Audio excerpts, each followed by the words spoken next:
মির্চি নিবেদন, গল্প gold mine. গল্প গোল্ড মাইন। তাহলে কি মুখ কাঁটা জ্বালাগুলোয় অন্য কিছু আছে? কিন্তু বিশ্বাস করা যায় কি? এমন দোস্তকে একদিন ডাক তাহলে বাড়িতে, দাওয়াত দে। একদম শিকল তুলে তালা লাগিয়ে দিয়েছি, এই যে চাবি। ডাকলেই বেরিয়ে আসা চাই।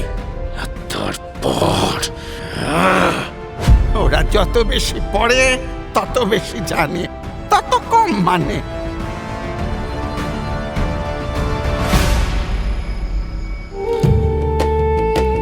মির্চি গল্প গোল্ড মাইন শুনছেন আরব্য রজনী। আজ শুনবেন আলিবাবা ও 40 চোর শেষ পর্ব।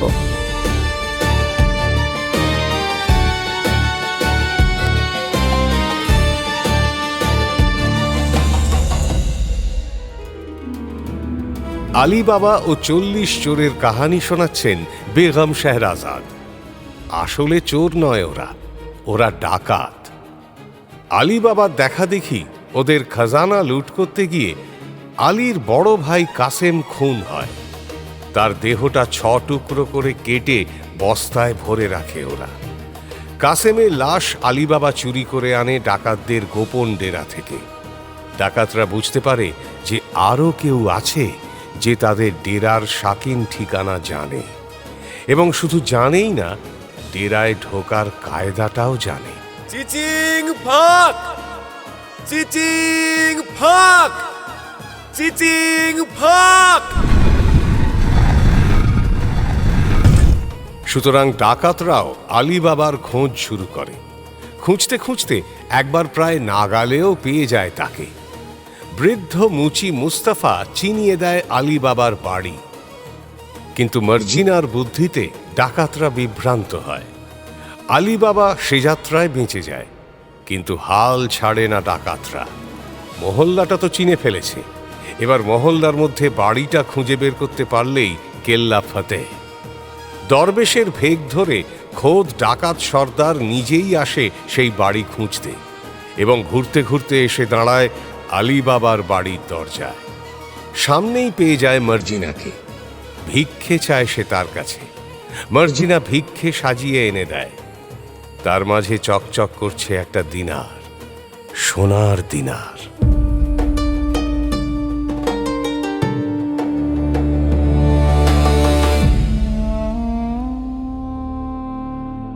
দরবেশ সেজে আসা ডাকাত সর্দারের দিনার দেখে তাক লেগে যায়।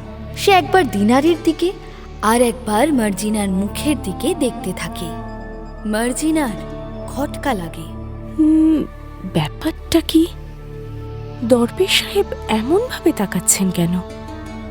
দিনার দেখে তো তার খুশি হওয়ার কথা, কিন্তু তিনি তো... মার্জিনা তো তখনও জানে না যে খোদ ডাকাত সর্দার দরবেশ সেজে দাঁড়িয়ে তার সামনে। সে তো কোনোদিনও দেখেইনি ওই সর্দারকে। এমনকি আলিবাবাও সামনে থেকে তাকে দেখেনি কোনোদিন, যা দেখেছে দূর থেকে। কিন্তু মার্জিনা সর্দারকে না চিনলে কি হবে? সন্দেহের বশে সাবধান হয়ে যায় সে। হুকুম করুন দরবেশ সাহেব, আপনার কি আর কিছু চাই? মার্জিনার সওয়ালের ধাক্কায় নিজেকে সামলে নেয় দরবেশ। জবাব দেয় সে, না না বেটি, যা দিয়েছিস তারপর আর কিছু চাওয়ার বাকি থাকে নাকি? আল্লাহ তোকে খুশি করবেন, খুব খুশি করবেন। আমাকে নয় হুজুর, আপনার আল্লাহকে বলুন আমার মালিককে খুশি করতে। আপনাকে যা দিচ্ছি সব তো তারই। দারুণ সুযোগ পেয়ে যায় দরবেশ। প্রশ্ন করে, তোর মালিক বুঝি খুব বড় লোক? লোক তেমন বড় নয়, আপনার চেয়ে অনেক বেটে খাটো। তবে হ্যাঁ, বয়স আপনার চেয়ে বেশি, তবে দিলটা বড়। আচ্ছা। ইচ্ছে করেই সোজা উত্তর দেয় না মার্জিনা। উত্তর শুনে দরবেশও বুঝে যায় যে মেয়েটি তার পক্ষে সুবিধের নয়। পরের প্রশ্নগুলো তাই বুঝে শুনে করে সে।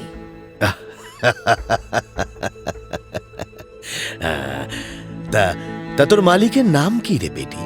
এই প্রশ্নে তো আর কোনো প্যাঁচ ঘোষ নেই, সুতরাং মার্জিনা উত্তর দেয় সোজা সাপটা। আলী বাবা। বাহ, বেশ নাম। তা তিনি কি করেন? বড় সওদাগর বুঝি, নাকি কোনো আমলা? এবার কি বলবে মার্জিনা? কাঠুরে জঙ্গলে জঙ্গলে কাঠ কেটে বেড়ায়? তাহলেই তো প্রশ্ন উঠবে, কাঠ কেটে এত বড় লোক বনে গেছে যে দিনার দেয় দরবেশকে?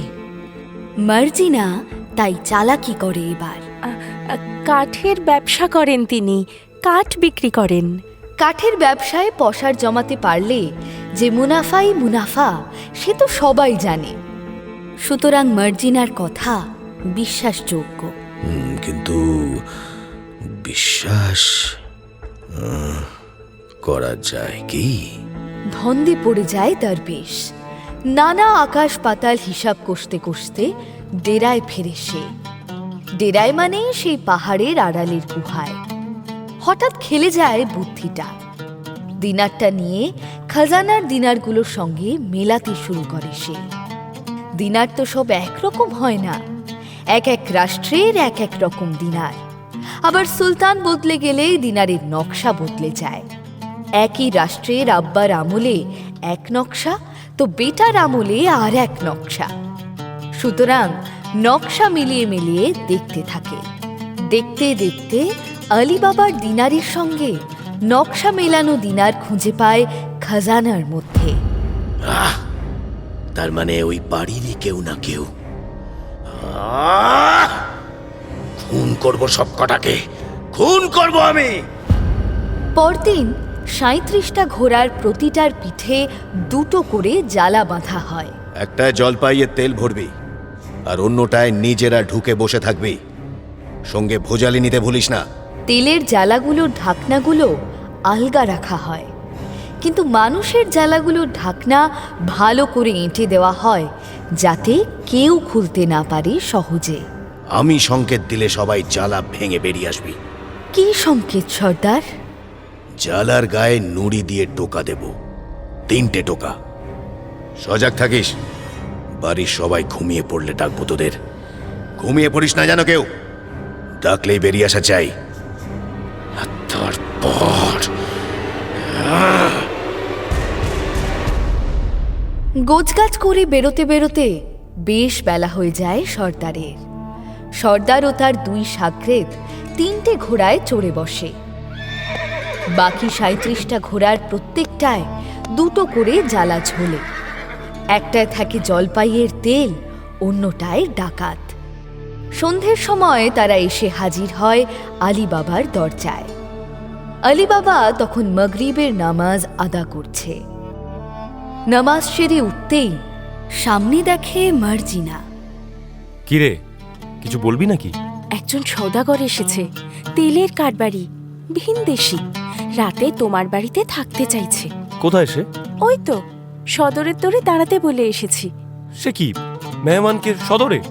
আরে মেহমানকে কেউ যা যা ডেকে আন। আচ্ছা চল, আমিই যাচ্ছি, চল। আলী বাবা নিজেই ছুটে আসে দরজায়। খোশ আমদিদ, খোশ আমদিদ। আসুন আসুন, কি সৌভাগ্য আমার। সর্দার যথারীতি তার ভুয়ো পরিচয় দাখিল করে আলী বাবার কাছে। সে আর বলতে হবে না, আপনার ওই ঘোড়াগুলোর পিঠে বাঁধা তেলের পিপেগুলো দেখেই আমি আগে থেকে বুঝে গেছি। না মানে আজকের রাতটা যদি... আরে মশাই ছাড়ুন তো, অনেক হয়েছে আদব কায়দা। ভিতরে আসুন, ভিতরে আসুন। হাত মুখ ধুয়ে একটু আরাম করে বসুন।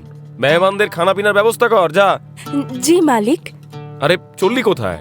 আগে পানি দিয়ে যা। জি মালিক। আর হ্যাঁ, আব্দাল্লাহকে বল ঘোড়াগুলোকে আমার উঠোনে জায়গা করে দিতে। ওদেরও দানা পানির ইন্তজাম করতে বল, যা। আব্দাল্লাহ আলী বাবার খাস বান্দা। মার্জিনাকে আনার পরপরই তাকে এনেছে আলী বাবা। সব কাজে তো আর মেয়েদের লাগানো যায় না। এই যেমন আমার গাধাগুলো দেখভাল করা, তাদের ঘাস খড় জোগাড় করা। ঘরে বাইরে আরো কত কাজ আছে, সেসব কাজ মেয়েদের করতে বলা যায় না। তাই আব্দাল্লাহ। আব্দাল্লাহর বুদ্ধিশুদ্ধি একটু খাটো, কিন্তু ভীষণ কাজের লোক। মালিক বা মালকিন যা বলে আব্দাল্লাহ ঠিক তাই করে। তুই তো দেখছি আমায় কোনদিন খুন করে ছাড়বি রে আব্দাল্লাহ।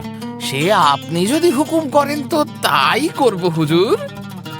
আর একজন আছে এই কাহানিতে, মার্জিনার গুপ্ত আশিক, আলী বাবার বড় বেটা হুসেন।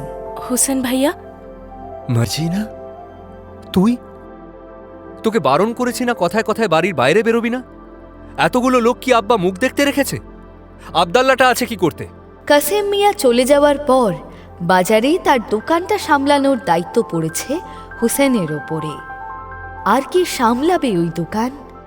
কাসেম মিয়ার তো কোনো সন্তান নেই, সুতরাং আলী বাবার নির্দেশ, তোমার বড় চাচির যাবতীয় দায় দায়িত্ব এখন আমার। তার সঙ্গে আমার কথা হয়ে গেছে, বাজারে ভাইয়ার দোকানটা তুমি দেখভাল করবে। জি আব্বা। সেদিন দোকান থেকে ফিরে হুসেনের তো চোখ কপালে ওঠে। ওরে এই আব্দাল্লাহ, আব্দাল্লাহ! জি ছোট মালিক। এগুলো কি? জি ঘোড়া। আরে সে তো আমিও দেখতে পাচ্ছি রে। তাহলে? আরে মাথা মোটা ওগুলো ওগুলো। ওই জ্বালাগুলোর কথা বলছো? ওতে তেল ভরা আছে, আমি দেখে নিয়েছি। আরে ধুর, আমি বলছি এগুলো এলো কোথা থেকে? আব্বার কি আবার নতুন করে কোনো খেয়াল চাপলো নাকি? মালিকের কখন কি খেয়াল চাপে সে কি বোঝা আর আমার কম্য? একটা কথার যদি সোজা জবাব দেয়। আমি বলছি এই এতগুলো ঘোড়া এখানে আনা কার কম্য শুনি? ও সেটা বলবে তো, ওই এক সওদাগর এসেছে আজ রাতে এই বাড়ির মেহমান, তারই ঘোড়া এগুলো। আব্বার কোনো দোষ? অত শত জানি না, বলতে পারবো না।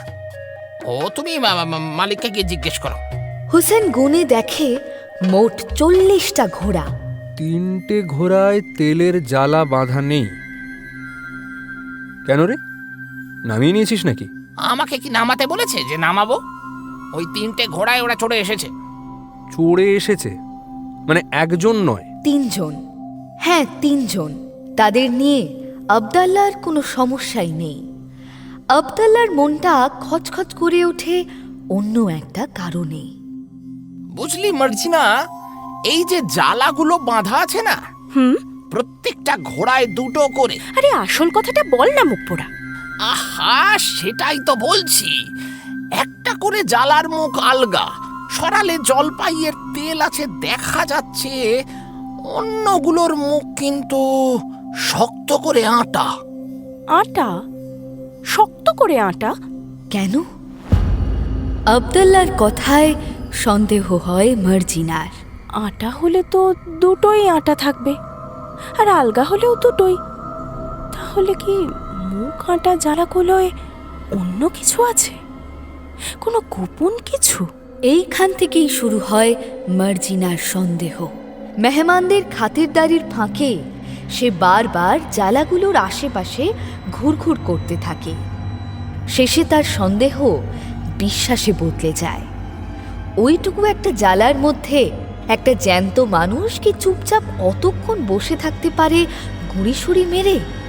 একটু তো নড়তে চড়তে হয়, আর ভেতরের মানুষ যখন নড়ে তখন বাইরে জ্বালাও নড়ে। সেটাই দেখে ফেলে মার্জিনা। মানে ওই জ্বালাগুলোর মধ্যে কিছু আছে, জ্যান্ত কিছু। সাপ খোপ নয় তো? ওর মধ্যে যে মানুষ আছে সেটা ধারণা করতে পারে না মার্জিনা। বুঝতে পারে যখন জ্বালার গায়ে কান লাগিয়ে নাক ডাকার শব্দ শুনতে পায় সে। হতে পারে ডাকাত, তাই বলে কি ঘুমোবে না? তার মানে? মানেটা আরও খোলসা হয়ে যায় হঠাৎ করে। হঠাৎ করেই কথাটা মনে পড়ে যায় মার্জিনার। 37টা জ্বালা, মানে 37 জন, আর ওদিকে 3 জন মেহমান, মানে 40। মালিক বলেছিল 40 জনের ডাকাত দল। কাসেম মিয়ার 6 টুকরো করা লাশটা গতি করার সময় আলীবাবাই বলেছিল মার্জিনাকে এই কথা। সর্বনাশ, এখন কি করি? অতগুলো ডাকাতের সঙ্গে মার্জিনা একা কি পাল্লা দিতে পারে কখনো? সামনাসামনি তো পাল্লা দেওয়া যাবে না। একা কেন, এই মহল্লার সবাইকে জড়ো করলেও যাবে না। কোনো একটা ফন্দি আমাকে আঁটতেই হবে। সে রাতে বাড়ির সবাই ঘুমিয়ে পড়ে। মেহমানরাও খানাপিনা সেরে বিছানা নেয়। জেগে থাকে শুধু 3 জন, মার্জিনা, আব্দাল্লাহ আর হুসেন। মার্জিনার বুদ্ধিতে প্রথমেই মেহমানদের ঘরের দরজাটা বাইরে থেকে বন্ধ করে দেয় আবদাল্লা। কিরে মাথা মোটা, দরজাটা ঠিক করে বন্ধ করেছিস তো বাইরে থেকে? একদম একদম শিকল তুলে তালা লাগিয়ে দিয়েছি। এই যে চাবি।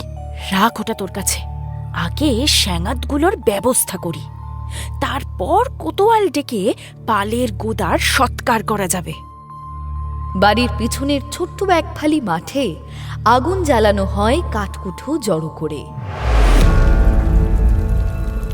তারপর একে একে তেল ভর্তি জ্বালাগুলো এনে চড়িয়ে দেওয়া হয় আগুনের উপরে।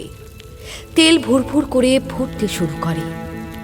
ছোট মালিক, এবার একটা একটা করে ঘোড়া নিয়ে এসো এই মাঠে, আমি আর আবদাল্লা এই দিকটা দেখছি। দাঁড়াও ছোট মালিক, নিয়ে আসার কি দরকার মার্জি না? জ্বালাগুলো তো ওখানে বই নিয়ে যাওয়া যায়। মাথা মোটা আমার, উল্টে তেল গায়ে পড়ে গেলে? তাছাড়া একটা জ্বালায় ঢাললেই চিৎকারে বাকিরা টের পেয়ে যাবে। তুমি যাও তো ছোট মালিক, নিয়ে এসো। হুসেন প্রথম ঘোড়াটা নিয়ে আসে। মার্জিনা একটা বড় ভোজালির ডগা দিয়ে একটু কসরত করতেই খুলে যায় জ্বালার ঢাকনা। ভোজালির এক কোপে ডাকাতটার গলার নলিটা দু ফালা করে দেয় মার্জিনা। আবদাল্লা আর হুসেন দ্রুত হাতে ডাকাতটাকে আবার জ্বালার মধ্যে পুড়ে ফেলে। তারপর একটা গরম তেল ভর্তি জ্বালা পুরোটা উপুর করে দেয় ওই জ্বালার মধ্যে। মার্জিনা আবার এঁটে দেয় জ্বালার ঢাকনা। যাও ছোট মালিক, এবার এটাকে রেখে অন্য একটা নিয়ে এসো। এইভাবেই একে একে ৩৭টা ডাকাতকে খুন করে ৩ জন।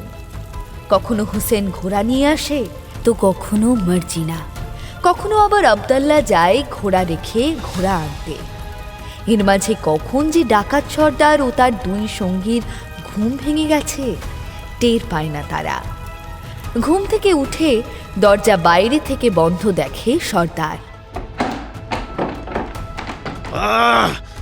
কোন ইবলিশের বাচ্চা বাইরে থেকে আটকে দিয়েছে। এখন ওরা আবার টের পেয়ে গেল না তো? হয়তো ইচ্ছা করে। তাই আর দেরি করা ঠিক হবে না। যদি লোকজন জড়ো করে ফেলে তাহলে কাম হাসিল করতে অসুবিধা হবে। ডাকাতদের তো আর কারিগরির অভাব নেই। চুপচাপ তারা ঠিক দরজা খুলে বেরিয়ে আসে ঘর থেকে এবং বেরিয়ে শটান উঠোনে হাজির হয়। তারপর জ্বালাগুলোই টোকা দেয়, সেই 3টে টোকা যেমন বলেছিল, কিন্তু কেউ বেরিয়ে আসে না। সর্দার তো তাজ্জব বনে যায়, 2 সঙ্গীর দিকে চায়, ভাবখানা যেন কি হয়েছে কৈফিয়ত চাইছে। কিন্তু সঙ্গী দুজন কৈফিয়ত দেবে কি? সর্দারও যে তিমিরে, তারাও সেই তিমিরে। তারাও তো টোকা দিয়ে কোনো উত্তর পায় না।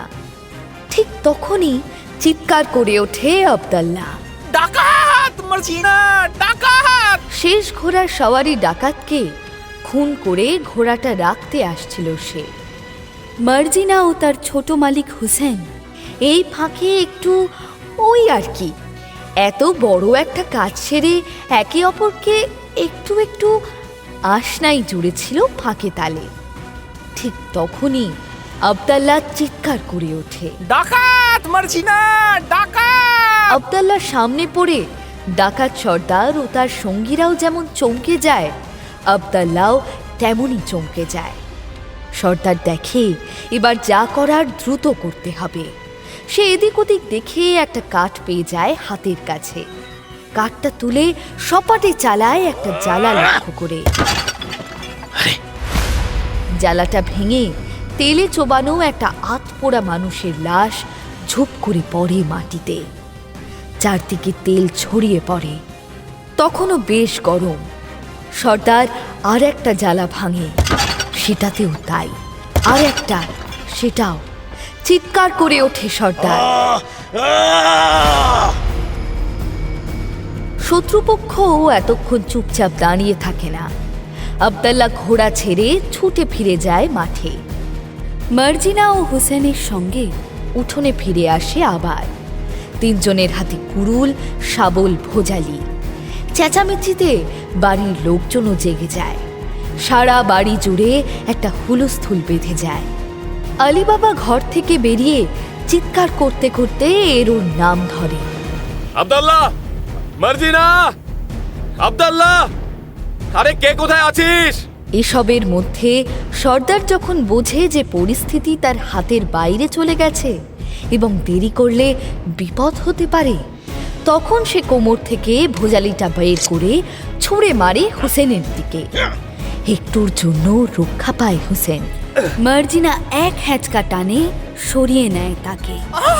ভোজালিটা গিয়ে বেঁধে আব্দাল্লাহর ডান বাহুতে। চিৎকার করে বসে পড়ে আব্দাল্লাহ। আব্দাল্লাহ আহত হতেই থেমে যেতে হয় মার্জিনা ও হুসেনকে। এই ফাঁকে নিজের ঘোড়ার পিঠে চেপে বসে সর্দার।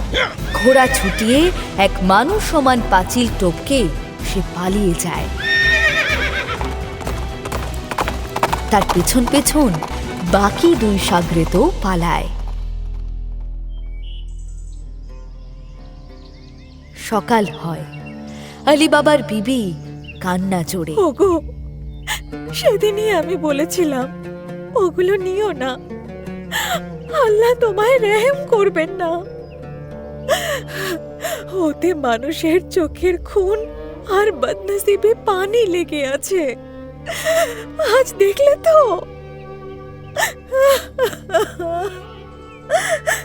আজ যদি আমার হুসেনের কিছু একটা হয়ে যেত তাহলে আমি ওগো, আমার কি হতো গো? হায় আল্লাহ!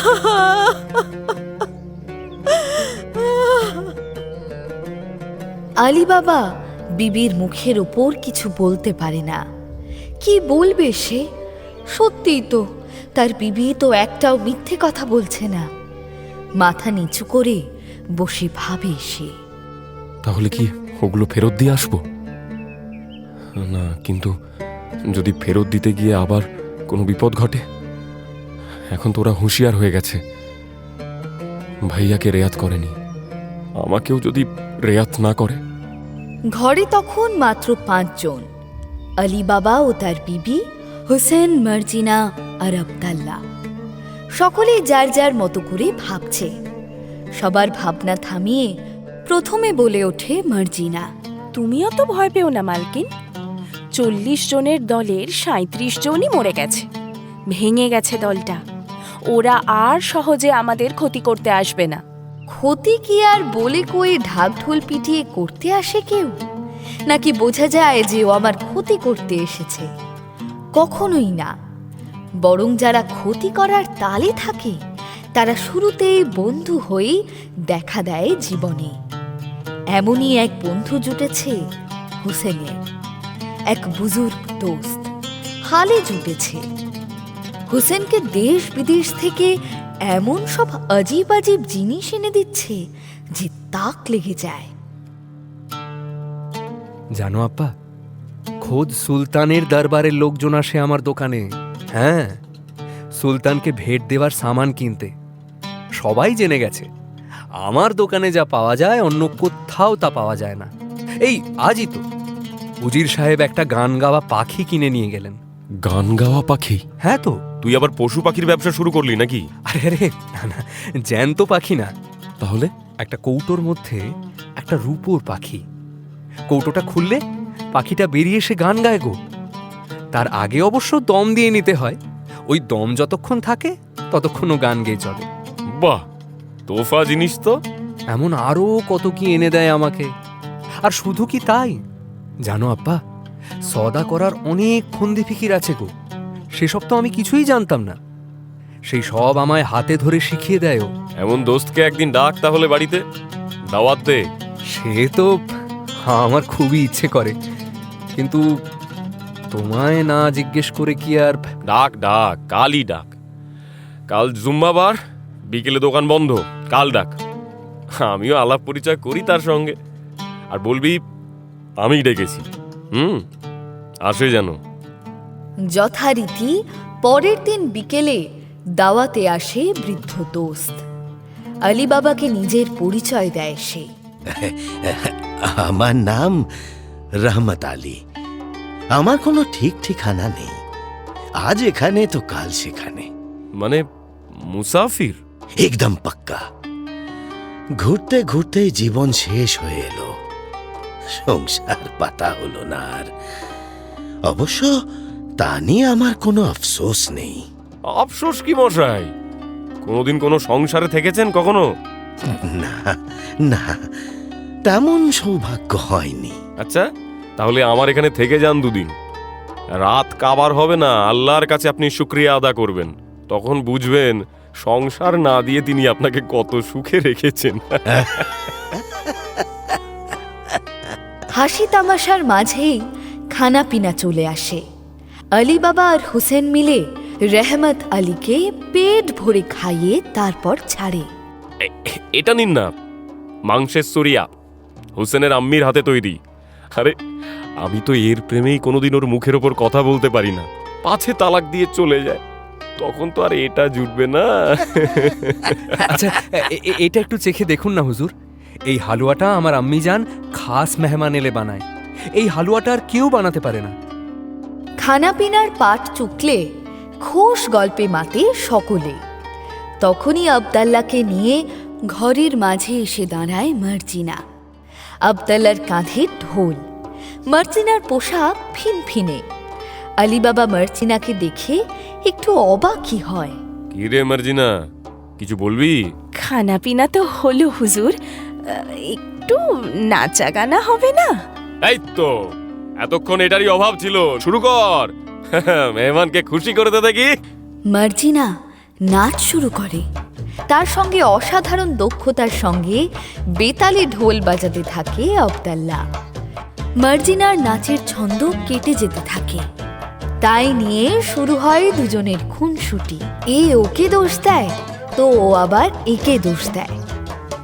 ওদের কাণ্ড দেখে মেহমানের তো হেসে খুন হওয়ার জোগাড়।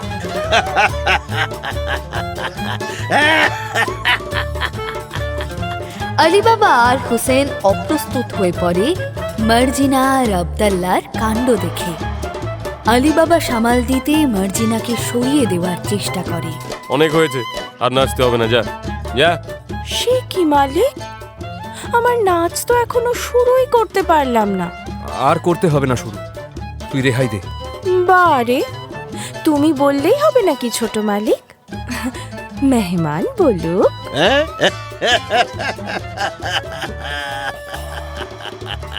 মেহমান আর কি বলবে?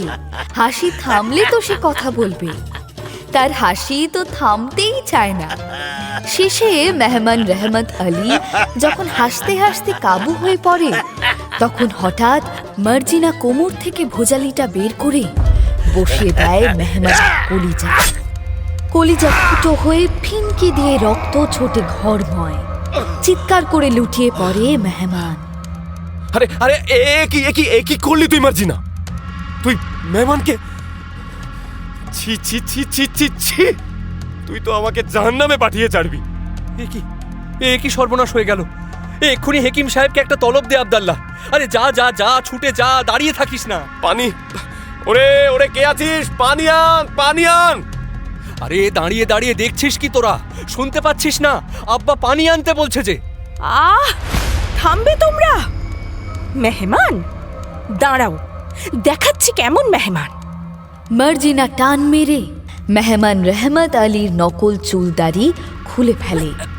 তাই দেখে আঁতকে ওঠে আলী বাবা আর তার বেটা হুসেন। সে কি? কে দেখি? নকল চুলদারি মানে কি এর? চিনতে পারলে না মালিক? ভুলে গেলে এত সহজে? এই তো মাত্র বছর খানেক আগের কথা। একদিন এক সওদাগর এসেছিল, তেলের সওদাগর, তেলের পিপে ঘোড়ায় বেঁধে। সর্বনাশ! সেই ডাকাত, সেই পালিয়ে যাওয়া ডাকাত! তুই চিনলি কি করে?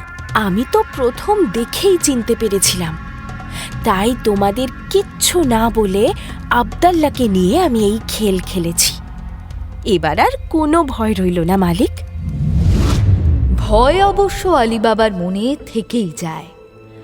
আরও যে দুজন ছিল, সেই যে রাতে সর্দার পালিয়েছিল, সেই রাতে সর্দারের পিছন পেছন ওরা দুজনও পালিয়েছিল। ওদের ফিরে আসার ভয়। কিন্তু ওরা আর ফিরে আসেনি কোনোদিন। বাকি জীবনটা আলী বাবা নির্বিঘ্নেই কাটায়, জীবনের সব খোয়াইশ পূর্ণ করে, প্রাণ ভরে বাঁচে। ইনাম হিসেবে মার্জিনাকে শাদি দেয় হোসেনের সঙ্গে।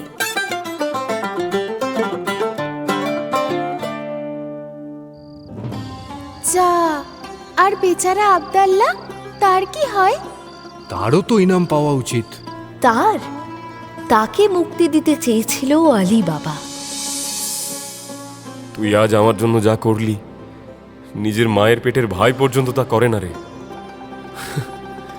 আজ থেকে আমি তোকে মুক্ত করে দিলাম। যা যা যা যা, আমি তোকে কিছু দিনার দিচ্ছি, তুই যা, নিজের জীবন নিজে বানিয়ে নে। যা যা যা।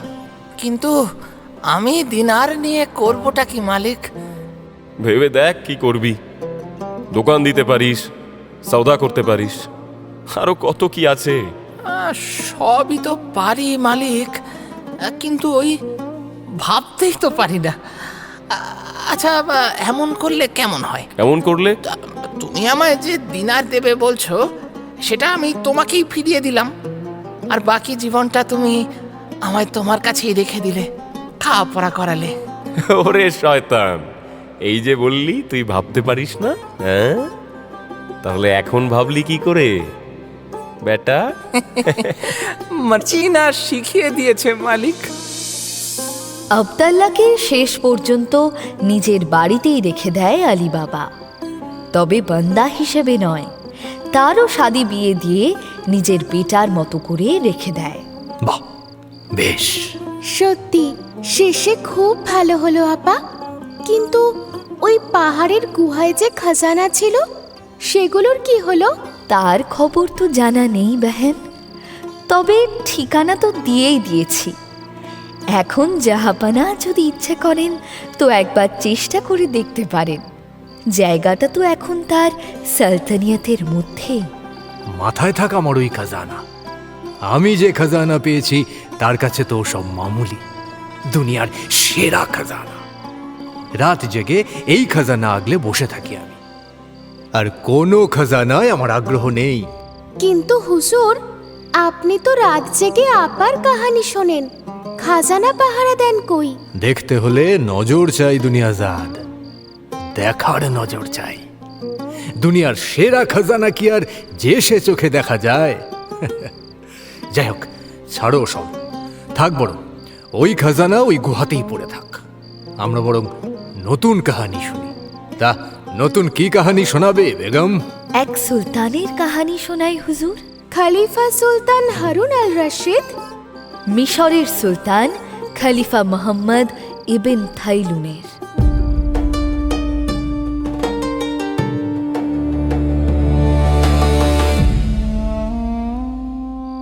মিশরের সুলতান খলিফা মোহাম্মদ ইবিন থাইলুন যেমন ছিল পণ্ডিত, তেমনি ভালো মানুষ, কিন্তু তার আব্বা ছিল ঠিক তার উল্টো। দেশের লোক লেখাপড়া শিখুক সেটা তার একদম পছন্দ ছিল না। ওরা যত বেশি পড়ে তত বেশি জানে, তত কম মানে। হুকুম জারি করে দেশের যত মাদ্রাসা ছিল সব সে তুলে দিয়েছিল। তাই দেশের কারোর আর্থিক উন্নতিও সে সহ্য করতে পারত না। কারোর কাছে সামান্য ধন সম্পত্তি আছে জানতে পারলেই কেড়ে নিত। ব্যক্তিগত সম্পত্তি আবার কি? নাগরিক দেশের, নাগরিকের সম্পত্তিও দেশের। এমন সুলতানের দাপটে নাজেহাল হয়ে পড়েছিল দেশের মানুষ, কিন্তু কেউ কোনো বিদ্রোহ করার সুযোগই পাচ্ছিল না। সেদিকেও সুলতানের কড়া নজরদারি। কেউ একটু বেগরবাই করেছে কি খবর চলে যেত সুলতানের কাছে, আর খবর পেলেই ব্যাস 4 রাস্তার মোড়ে ফাঁসিতে ঝুলিয়ে দিত, এবং খবরও পেয়ে যেত ঠিক। দেশের মানুষই দেশের মানুষের খবর দিত সুলতানের কানে। কেউ কারোর ভালো সহ্য করতে পারত না। এমন সুলতানের ঘরে মোহাম্মদ ইবেনের মতো সন্তান জন্মেছিল। এটাই আল্লাহর কারিশমা। সুলতান ইবেন যে কিভাবে এত ভালো মানুষ তৈরি হলো এবং লেখাপড়া করে এত পণ্ডিত হলো, সে এক অজানা রহস্য। মোহাম্মদ ইবিন সুলতান হওয়ার পর দেশের হাল বদলাতে শুরু করে। আমার কাহানি সেই সময়ের।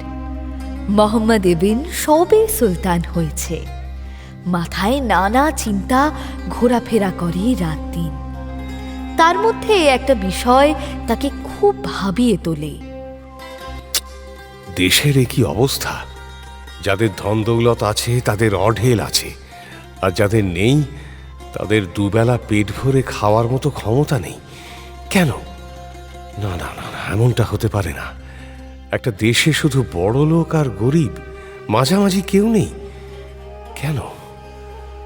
নিশ্চয়ই কিছু গরমিল আছে। কিন্তু গরমিলটা যে কি তা কিছুতেই বুঝতে পারে না সুলতান। কি করা যায়, কি করা যায়? সুখের ঘরে বসে বসে কি আর দুঃখের মর্ম বোঝা যায়? দুঃখ বুঝতে হলে দুঃখ পোহাতে হয়। মানে মানে প্রাসাদের ঘরে বসে জানা যাবে না, আমায় পথে নামতে হবে, মানুষের মধ্যে মিশে যেতে হবে। তবেই তাদের দুঃখের হদিশ মিলবে। জানতে পারবো গরিবরা কেন এত গরিব, আর বড় লোকরা কেন এত বড় লোক। একজন সুলতান তো আর সুলতান সেজে সাধারণ মানুষের সঙ্গে মিশতে পারে না। সুতরাং সে নানা ছদ্মবেশে নানা সময় গোপনে পথে নেমে ঘুরতে শুরু করে। ঘুরতে ঘুরতে বুঝতে পারে সমস্যাটা আসলে কোথায়। মানুষ তার কাজের যোগ্য পারিশ্রমিক পায় না। যারা মাথার ঘাম পায়ে ফেলে খাটে, তাদের ঠকিয়ে একদল সুবিধেবাদী ফাঁকিবাজ স্বার্থপর নিজেদের আখেরটা গুছিয়ে নেয়। এই অন্যায় প্রশ্রয় দেয় কি করে সুলতান? সুতরাং শুরু হয় সুলতানের সমাজ সংস্কার। উজির, হুকুম হুজুর। এই সংস্কার শুরু হবে আমার এই প্রাসাদ থেকেই। সবাইকে ডাকো এই দরবারে, শুধু উজির নাজির নয়, নফর, চাকর, পাইক, পেয়াদা সবাইকে, আজই এক্ষুনি। তার আগে একটা কথা বলো তো হুজুর, শেষ কবে প্রাসাদের কর্মচারীদের, মানে শুধু নফর চাকর নয়, আমি বলছি উজির নাজির সবার বেতন বেড়েছে? সে দেখার সৌভাগ্য আমার কোনোদিন হয়নি হুজুর। শুনেছি আপনার আব্বাজান মসনদে বসার পর কোনোদিন এসব নিয়ে মাথা ঘামাননি। সে কি? তাহলে তোমাদের এত বাড়বাড়ন্ত আর ওই সেপাইদের এত করুণ দশা কেন? ওদের দেখলেই বোঝা যায় দুবেলা ঠিক করে খানা জোটে না। বলবে নাকি যে বেনামে তাদের কি কি কারবার চলে? সুতরাং সে সব কর্মচারীদের দরবারে হাজির করতে অতিরিক্ত ব্যস্ত হয়ে পড়ে। সুলতান ইবিন জানে উজিরের এই ব্যস্ততার কারণ, ভালোই জানে সে। কিন্তু শুধু শাসন করলেই তো আর হবে না, তার আগে ভুল ত্রুটিগুলো শুধরে নিতে হবে, তারপর দেখছি। সকলে হাজির হতেই সুলতান এক এক করে সকলের বেতন আর খরচ সম্পর্কে প্রশ্ন করে। একটা দুটো প্রশ্নই যথেষ্ট, প্রত্যেককেও করতে হয় না। শুরু হতেই সুলতান বুঝে যায় গলদটা কোথায়। এ তো দেখছি সুলতানের ঘরেই গলদ। কাজের উপযুক্ত পারিশ্রমিক কেউই পায় না। কেউ দেখছি বেশি, অনেক বেশি পাচ্ছে, আবার কেউ দেখছি কিছুই পাচ্ছে না। সুতরাং আর দেরি করে না, সেই তিনি দরবারে বসে কাজের ভিত্তিতে নতুন বেতন ব্যবস্থা শুরু করে সুলতান। সব শেষে সুলতানের সামনে হাজির হয় দুই রক্ষী। কে তোমরা? হুজুর, আমরা আপনার হারেমের রক্ষী। তোমাদের যা হাল দেখছি তাতে আর কত বেতন পাও জিজ্ঞেস করবার প্রয়োজন মনে করছি না। তোমাদের বছরে 200 দিনার করে বেতন ধার্য করছি। খুশি? শুক্রিয়া হুজুর, বহুত বহুত শুক্রিয়া। তাহলে উজির, আর কেউ বাকি আছে কি? আছে হুজুর, এই বৃদ্ধ। এক বৃদ্ধের দিকে নির্দেশ করে উজির। বৃদ্ধকে দেখেই চিনতে পারে সুলতান। সে তার আব্বার খাস নফর ছিল এককালে। তার আব্বার অনেক গোপন কথা জানে ওই বৃদ্ধ, কিন্তু জানতে চাইলে বলে না। তার আব্বার প্রতি এখনো আনুগত্য বজায় রেখে চলেছে। বলো চাচা। কি আর বলবো হুজুর, ভরা দরবারে আপনি যে আমাকে চাচা বলে ডাকলেন, তারপরেও কি কিছু আর চাওয়ার থাকে? তুমি আমার আব্বার খাস নফর ছিলে, ছোটবেলা থেকে দেখে আসছি তোমায়।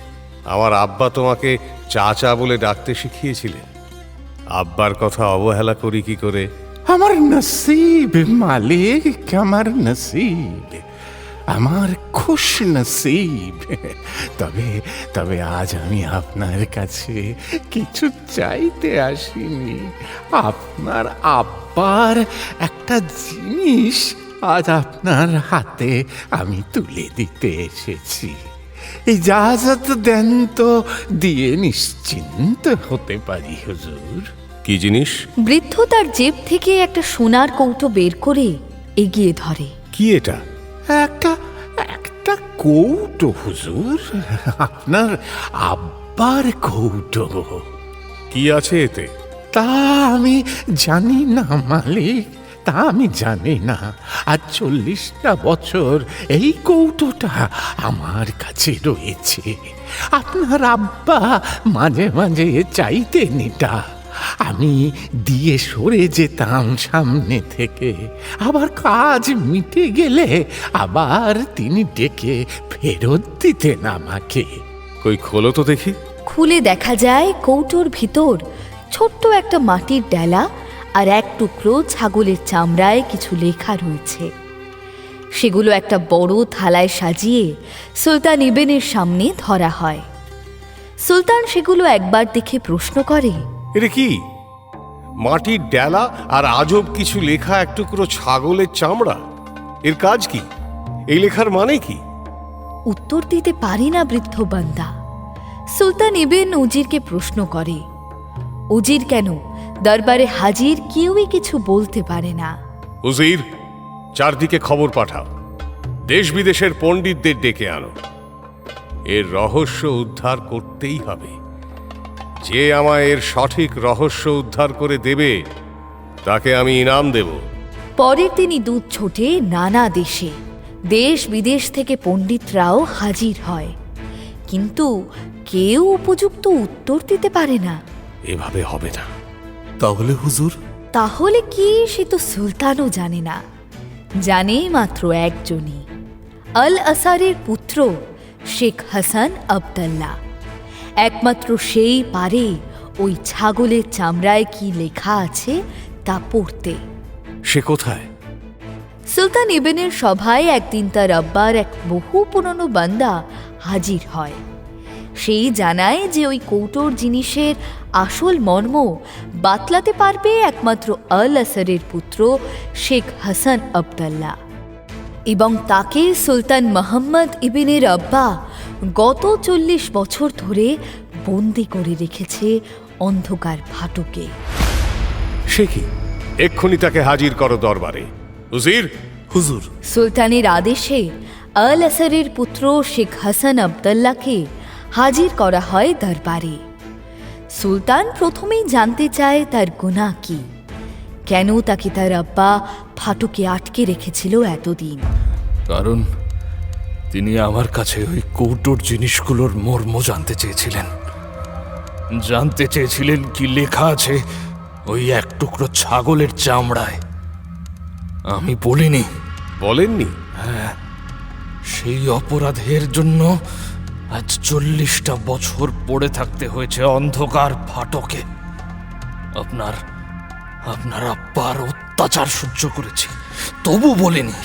লজ্জিত হয় সুলতান মোহাম্মদ ইবিন বৃদ্ধের কথায়। আমার আব্বা যা করেছেন তার জন্য আমি মাপ চাইছি আপনার কাছে।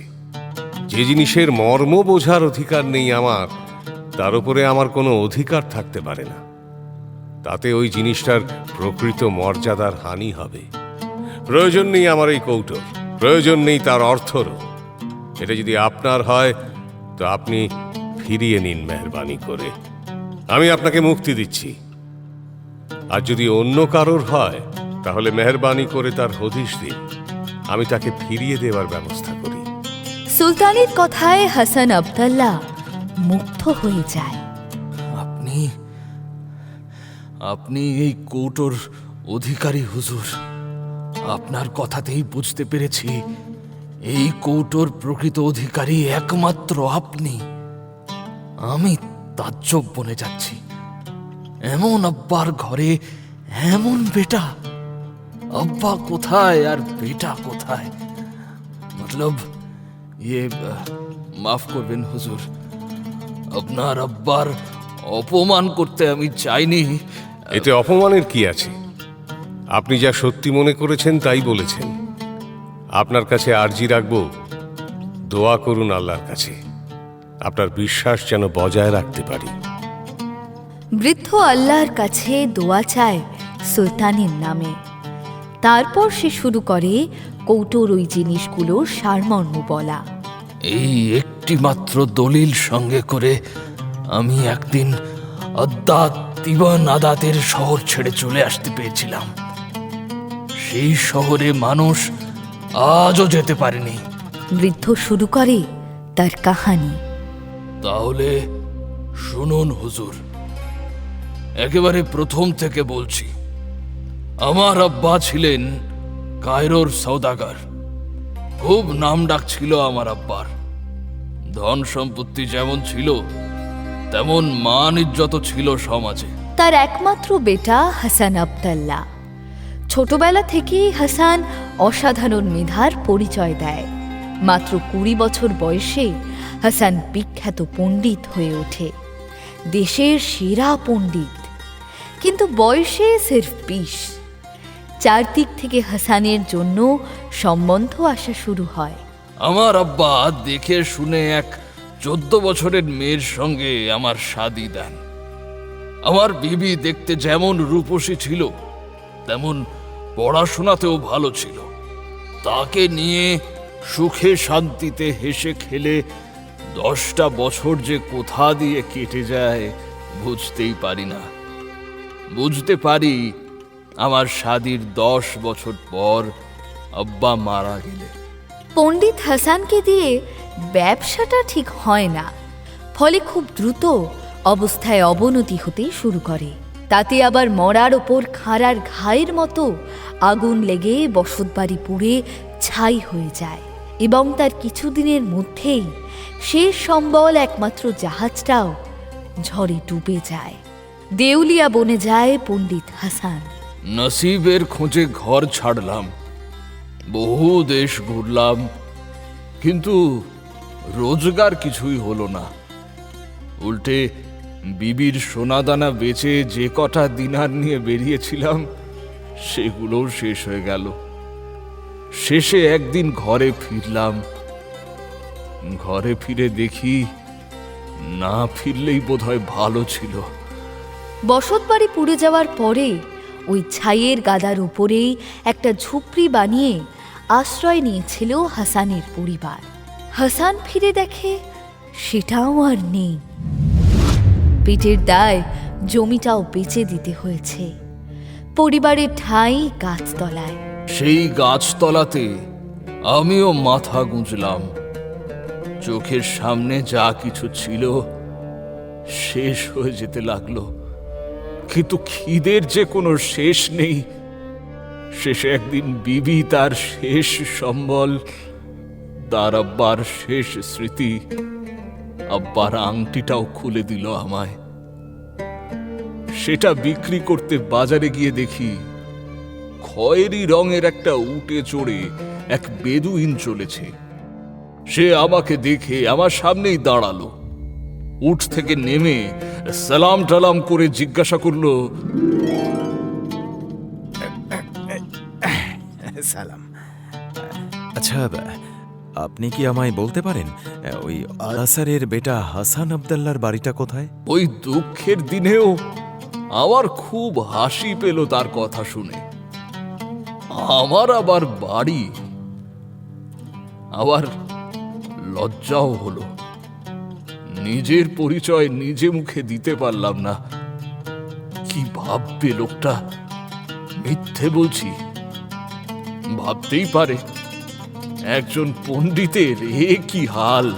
কিন্তু তবুও এড়াতে পারে না তাকে হাসান। এই নামে কাউকে চেনে না বলে পেছন ফিরে 2 কদম যেতেই বেদুইন ছুটে এসে তার হাত টেনে ধরে বলে, মাফ করবেন হুজুর, একটা সত্যি কথা বলবেন? কি কথা? আচ্ছা, আপনি কি সেই পণ্ডিত হাসান আব্দুল্লাহ না? আপনার আব্বা সওদাগর আল আসার। এরপরেও নিজের পরিচয় স্বীকার করতে পারি না আমি। সেটা বোধহয় বুঝতে পারে লোকটা, বুঝতে পারে। এই হালে নিজের আসল পরিচয় দিতে লজ্জা পাচ্ছেন আপনি। ভাবছেন মেহমানের খাতিরদারি করবেন কি করে, তাই না? ভুলে যান আমায়, দোহাই আপনাকে, আল্লাহর দোহাই, আমাকে ভুলে যান। ওই নামে কেউ কোনোদিন ছিল না।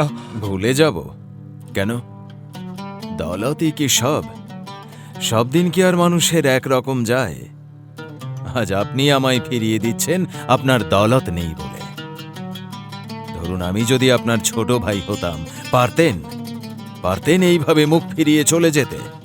এরপরে আর মুখ ফিরিয়ে যায় কি করে হাসান? সুতরাং ধরা দেয় বেদুইনের কাছে। বেদুইন তাকে উটের পিঠে চড়িয়ে ফেরে সেই গাছতলায়। সেখানে হাসানের পরিবার রয়েছে। হাসান তার বিবিকে সব বলে। সব শুনে হাসানের বিবি চিন্তায় পড়ে যায়। কিন্তু এখন খেতে দেব কি? যে করেই হোক কিছু তো জোগাড় করতে হবে। এক কাজ করো, তুমি ছুটে গিয়ে এই আংটিটা বিক্রি করে ও যা হয় কিছু একটা নিয়ে এসো। কিন্তু মেহমানকে বসিয়ে যায় কি করে? তুমি না গেলে আর কে যাবে? শেষে অনেক টালবাহানার পরে হাসানি পা বাড়ায় বাজারের দিকে। চললে কোথায়? তাকে যেতে দেখেই ডেকে ওঠে বেদুইন লোকটা। না মানে এই আসছি, এক্ষুনি আসছি। হাতের মুঠোয় ওটা কি? দেখে বেদুইন লোকটা বোধ হয় কিছু আঁচ করেছিল আগেই। তার জেরার মুখে আংটিটা দেখাতে বাধ্য হয় হাসান। এই আংটিটা বিক্রি করে দেখি কিছু নিয়ে আসি, মেহমানের খাতিরদারি তো করতে হবে। এই তুমি আমাকে নিজের ভাই মেনেছ? ভুলটা অবশ্য আমারই। চলো, ওটা তোমার বিবিকে ফেরত দিয়ে আমার সঙ্গে চলো। কোথায়? বাজারে। একটু জোর জবরদস্তি করেই ফেলে বেদুইন। হাসানকে নিয়ে সে প্রথমেই বাজারে একটা ভালো বাড়ি ভাড়া করে। তারপর নানা রকম খানাপিনার আয়োজন করে। দাসীবাঁধের ব্যবস্থা সেরে ফেরে সেই সন্ধেবেলা। হাসানের আম্মি, বিবি ও ছেলেপুলে নিয়ে যায় সেই নতুন ভাড়া করা বাড়িতে। এরপর দিন 15 খুব আনন্দের সঙ্গে কেটে যায়। 16 দিনের দিন হঠাৎ একটা উদ্ভট প্রশ্ন করে বেদুইন। আচ্ছা ভাই, তুমি নিজেকে বিক্রি করবে? প্রশ্ন শুনে তো হাসান আসমান থেকে সিধা মাটিতে পড়ে আর কি। বিক্রি? আমাকে? হ্যাঁ, করবে। কে কে কিনবে আমাকে? আমি। দাম দেবে? আলবাত, তাই তো জানতে চাইছি। আমার আবার দাম? কেন, নেই বুঝি? নিজেকে এতই ছোট ভাবছ? ছোট? না না, সে কথা নয়। তাহলে দর হাঁকো নিজের। 1000 দিনার। আমি 1500 দেব। বলো, রাজি? এবার খটকা লাগে হাসানে। এ নিশ্চয়ই তুমি মশকরা করছো আমার সঙ্গে। মশকরা কেন হবে ভাই? আমি খুব ভেবেচিন্তেই বলছি। বলো, রাজি? ব্যাপারটা যদি শুধু আমার হতো তাহলে রাজি হয়ে যেতাম এখনই। আমার কি, তুমি যদি আমায় ফাঁসি দেবার জন্য কিনতে চাও তাহলেও আমি রাজি। কিন্তু সংসারে আমার আম্মি আছেন, বিবি আছে, বাল বাচ্চা আছে, ওদের কি হবে? কি আর হবে? দিনারগুলো পেলে মানুষগুলো কটা দিন খেয়ে পড়ে সুখে শান্তিতে বাঁচবে। তোকে ছেড়ে আমি কি সত্যি শান্তিতে থাকতে পারবো বেটা? তোমাকে বিক্রি করা দৌলতে কেনা খানা আমি মুখে তুলবো? আম্মি আর বিবি রাজি হয় না। কিন্তু এমন একটা সুযোগ হাসান হাতছাড়া করতেও রাজি নয়। সে তার আম্মি আর বিবিকে বোঝানোর চেষ্টা করে। তোমরা কেন বুঝছো না? আমি এখানে পড়ে থাকলে তো তোমাদের কোনো উপকারে লাগছি না। তার চেয়ে বরং ওর সঙ্গে গেলে তোমাদের কিছু লাভ হবে। আর আর তোমার? আমার আর কি, নেহাত তোমাদের মুখের দিকে চেয়ে বেঁচে আছি। আর সেই আমাদেরই ছেড়ে চলে যেতে চাইছো তুমি? বিবির সওয়ালের জবাবটা আর দিতে পারে না হাসান। কিছুক্ষণ চুপচাপ বসে থাকে, তারপর খুব শান্তভাবে বলে, আমাকে একটু সুখে মরতেও দেবে না তোমরা? জীবনে আর কি চাই আমার? তোমরা সুখী হলেই আমি সুখী, সেটুকুও দেবে না তোমরা? কতদিনের স্বাদ আমি যেভাবে মানুষ হয়েছি সেভাবে বাচ্চাগুলোকে মানুষ করি। ওদের দিকে তাকাতেও লজ্জা লাগে আমার। অন্তত সেই লজ্জাটা কাটাতে দাও, ওদের অন্তত একটু খুশি করি। হাসানের মুখের ওপর আর কিচ্ছু বলতে পারে না তার আম্মি আর বিবি। মন না চাইলেও মেনে নেয় তারা। সে খবর বেদুইনকে জানাতেই সঙ্গে সঙ্গে 1500 দিনার বের করে দেয় সে। এই নাও হাসান ভাই, গুনে নাও, 1500 দিনার আছে। আজ থেকে তুমি আমার সম্পত্তি। চলো এবার তাহলে বেরিয়ে পড়া যাক।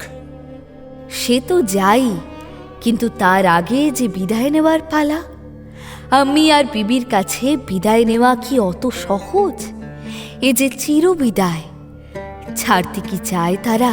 দিনারগুলো ছুঁড়ে ফেলে বিবি কেঁদে ওঠে তাকে জড়িয়ে ধরে। ওগো ওগো, দরকার নেই ওই দিনারের।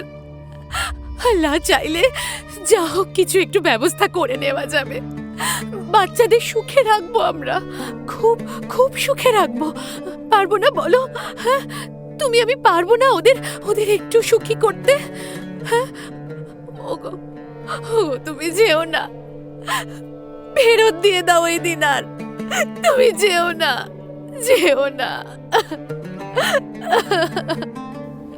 তার হয় না বিবিজান, একবার যখন সওদা পাক্কা করে নিয়েছি তখন আর পিছিয়ে আসা যায় না। সেটা বেঈমানি হয়ে যাবে। ও, আর আমাদের এভাবে ছেড়ে যাওয়াটা বেঈমানি হবে না?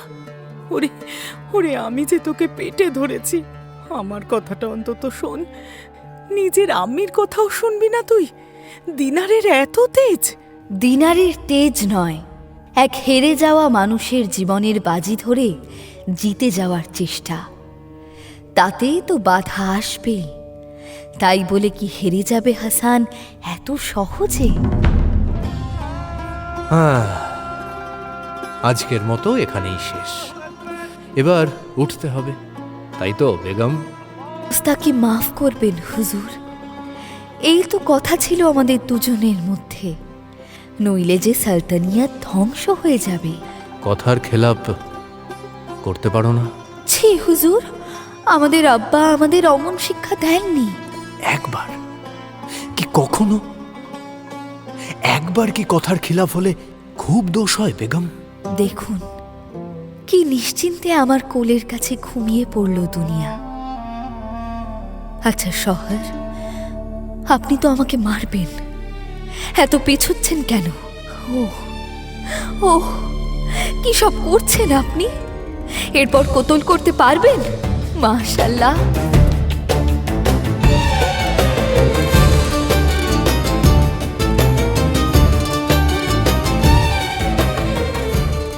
আর কত যুক্তি শোনাবেন বেগম গল্প না বলার? সত্যি পারেনও বটে। রোজ রোজ নতুন নতুন যুক্তি মাথায় আসে কি করে? আর শেহরিয়ার সেই বা কি করে?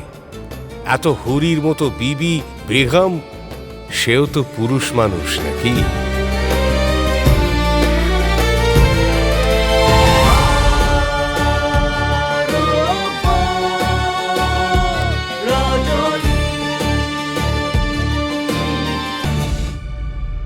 মির্চি গল্প গোল্ড মাইনে শুনলেন আরব্য রজনী। গল্প পাঠে শেখর, শাহরিয়ার, অমিত দে, দুনিয়াজাদ, বর্ণালী দে বর্মন, শেহরাজাদ, সাঁজবাতি দাস, আবদাল্লাহ, অভিজিৎ বিশ্বাস, আলী বাবা, সৌমেন চক্রবর্তী, আলী বাবার বিবি শ্রমণা রয় চৌধুরী, কাসেম, সাক্ষ্য ঘোষ, মার্জিনা, সুনয়না ভৌমিক, সর্দার, অংশুমান পাল, হুসেন, আরজো জানা, আম্মি গার্গী হর চট্টোপাধ্যায়, ইবন, শেখর, উজির, রামস্বরূপ গাঙ্গুলি, বিবি আম্রপালি ঘোষ মিত্র, বেদুইন স্পন্দন দাস, অন্যান্য চরিত্রে সুদীপ্তা ঘোষ, অর্ঘ্যমাল্য মাইতি, পার্থ রয়। নাট্যরূপ শিবাশিস বন্দ্যোপাধ্যায়। নাট্যরূপ সহায়তা শুদ্ধ সত্য দাশগুপ্ত। শব্দগ্রহণ ও আবহ সত্যজিৎ সেন। শব্দ পরিকল্পনা ও মিশ্রণ সব্যসাচী মুখার্জি। পরিচালনা শাওলি মজুমদার। সৃজনশীল পরিচালনা ইন্দ্রাণী চক্রবর্তী। প্রযোজনা প্যাস্টেল এন্টারটেইনমেন্ট। মির্চি গল্প গোল্ড ওয়াইন আপনার জন্য exclusively Mirchi Bangla YouTube channel এবং গানা অ্যাপে।